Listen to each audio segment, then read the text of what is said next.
It's Welcome to Derry episode 3. With this episode, the show continues its slow-paced storytelling and even if only a little starts to reveal details about Pennywise's identity.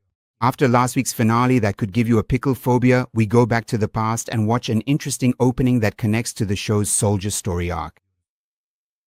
In this opening, we even see Andy Muschietti, the director of the It movies and the showrunner of the series, in a small role, which I personally am not really a fan of, and it reveals the reasons behind the military project storyline that I've been curious to see where it would lead.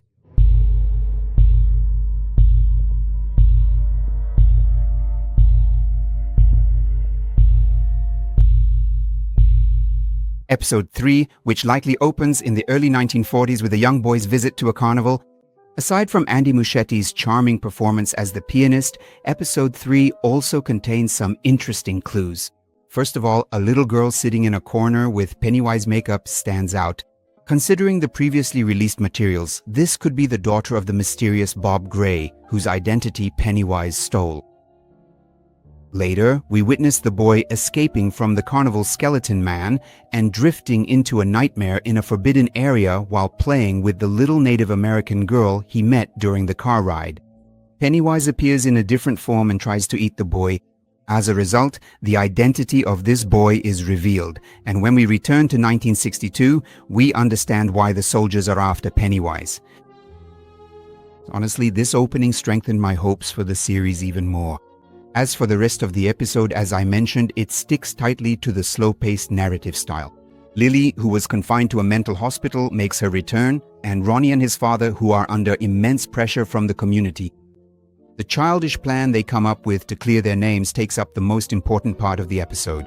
Ronnie's father, who is accused of being a child killer, is about to be sent to Stephen King's famous Shawshank prison, and it's clear that he's hiding a secret.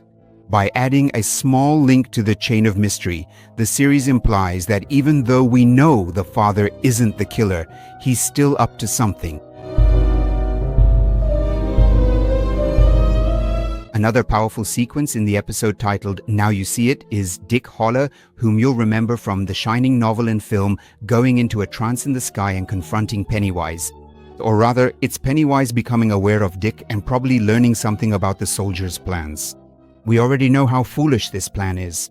It seems like in the upcoming episodes we'll encounter another story arc about Dick's grandmother and his past, and in mystery. It looks like things are going to get even bigger. Similarly, we also learn who the little Native American girl at the beginning of the episode is, adding yet another small link to the Pennywise mystery. On the other hand, while the show could have taken the easy way out with general show, it instead delves deeper into the character's story and, as with the example of Dick Haller, strengthens the narrative web. This is one of the best decisions made by the show's runners.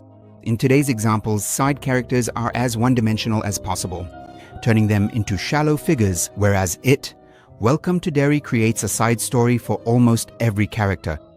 Not only that, but it also fleshes them out as much as time allows. On the children's side, a new coming together is taking place. Our chatterbox friend, the Cuban immigrant Rich, along with Ronnie, Lily, and Will, embarks on a ritual to prove Pennywise's existence. And once again, Rich shines as the comedic star of the series. The uncle and cousin details genuinely made me smile. But can I say the same for what happens next? I'm not sure.